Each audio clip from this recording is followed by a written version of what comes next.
And what's up, everybody? This is JJ Thompson here, and today I'm going to show you my love of black metal music. Now, this guy you know is the Rageaholic, or we call him Razor Fist. So here's a video on it. So we'll start this video in 3, 2, 1, go. Turn it down, just to give you.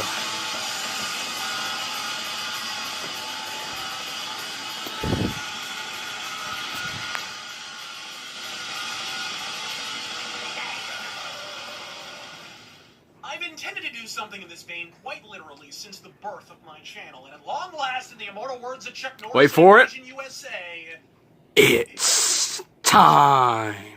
You've seen the mythos, now stand in abject horror as I regale you with my shitty taste. Given that this is black metal, my favorite genre, Mine too. A cliche top 5 simply would not do. So drop your frocks and grab your cocks for Razor Fist's top 6 recommended black metal records.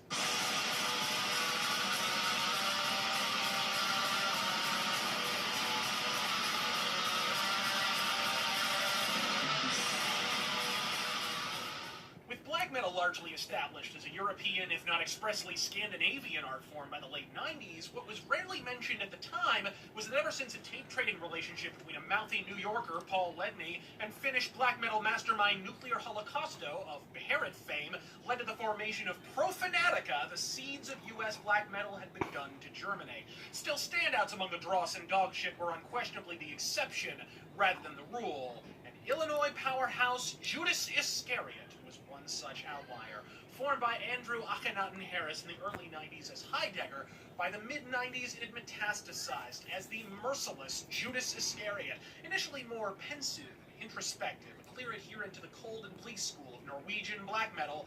The band's earlier efforts, if I'm being perfectly frank, bordered on Darkthrone plagiarism.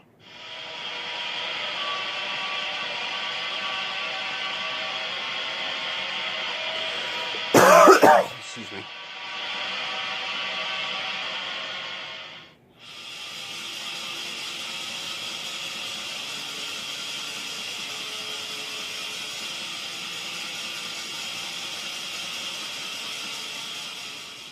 And then, as the late 90s gave way to the 2000s, Judas Iscariot found their sound. A non-Perel hybrid of melodic, open-handed riffcraft, of Transylvanian Hunger-era Darkthrone, with a breakneck ferocity that, thanks to the addition of new drummer Cryptic Winter, resulted in some of the fastest black metal you are ever likely to hear. Before Judas Iscariot broke this ground on the classic Heaven in Flames, black metal seemed to fall into two phylums: down-paced devotees of Darkthrone, and the breakneck brutality of Swedish fare like Dark Funeral or Cythereal, where spooky riffs were shorn for the sake of expediency and heaviness. This subgenre would later be derisively described as Norsecore.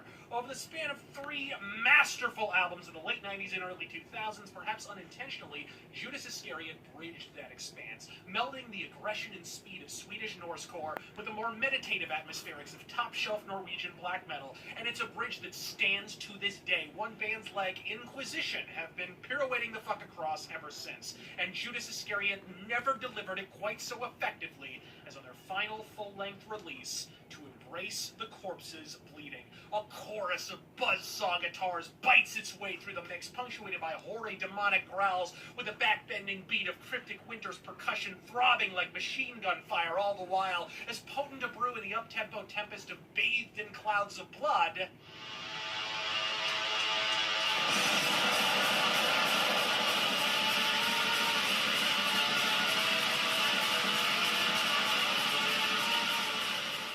As in pounding down-pace affairs like In the Valley of Death, I Am Their King.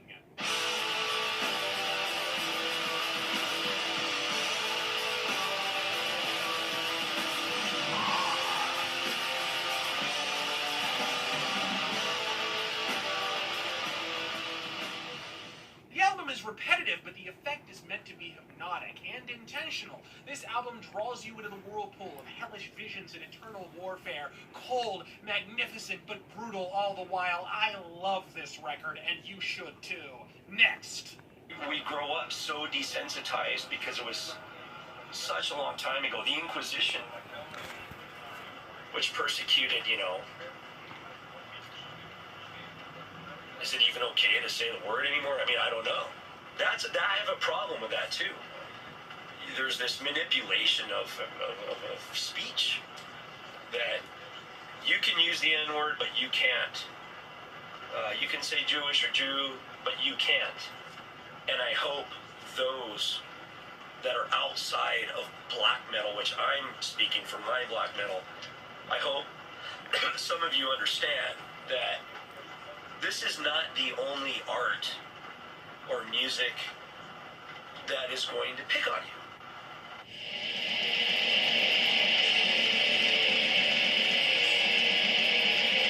It spells out Inquisition. Yep, I'm right. When you take the final two Judas Iscariot records, add a twist of thrash, with just a dash of Norwegian black metal legends Immortal, out the fuck pops Inquisition. Arguably the finest American export in black metal history, and perhaps one of the greatest touring bands in the entire goddamn genre. With a circuitous origin that includes multiple moves to and from South America, and at least one major change in music genre, the end result of the creative crucible is a truly unique band that continues to evolve with subsequent releases. After the somewhat by-the-numbers thrash metal of their earlier demos, upon relocating to the United States, founder Dagon hooked up with drummer Incubus. The demonic duo immediately clicked, and I swear by God and gentle Jesus, I have never heard a bigger sound from any two human beings in all my years. As I opine on Twitter, Zasthor is one dude, and it sounds like it. Burzum is one dude, and it sounds like it. Inquisition, with just two human beings on stage, sounds like a standing fucking army.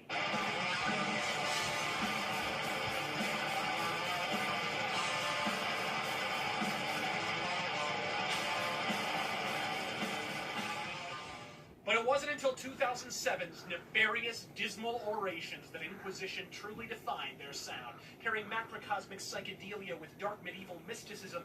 With but a few twangs of the guitar, Inquisition had redefined their entire sonic makeup. This album is a butt-fucking beast! But by far the band's most appealing quality, and what elevates it above their earlier and later output for me, is how closely it's beholden to Bathory. Bathory is the band that everyone name checks, but nobody sounds anything the fuck like. And at least on nefarious, dismal orations, Inquisition are one of the appallingly few who actually goddamn do.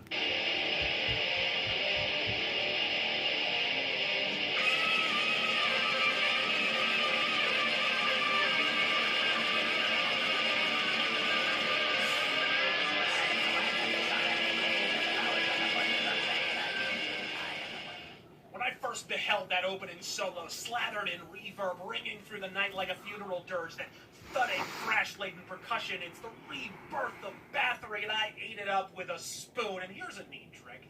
You ever feel the need to start full-scale land warfare in any metal forum on God's green earth? And let's be real, who doesn't? Ask someone if Inquisition is an American band or Colombian. Mythos assumes no responsibility for any homicides, patricides, or synchronized suicides that may occur in the aftermath of said confrontation. Often not available in all states. See store for details.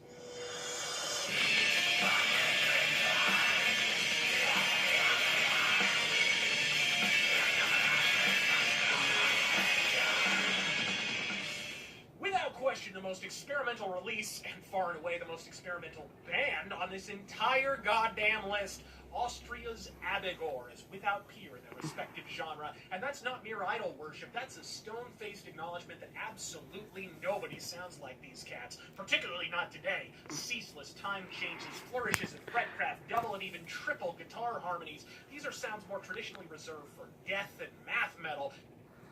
Anyway, guys, this is just the first part of my love of black metal music, but the musical aspects of it. Anyway, if you want to check out these bands, the way Razorfist illustrated to me, or to y'all, so leave a comment down below, subscribe if you want, and I'll see you next video. Bye.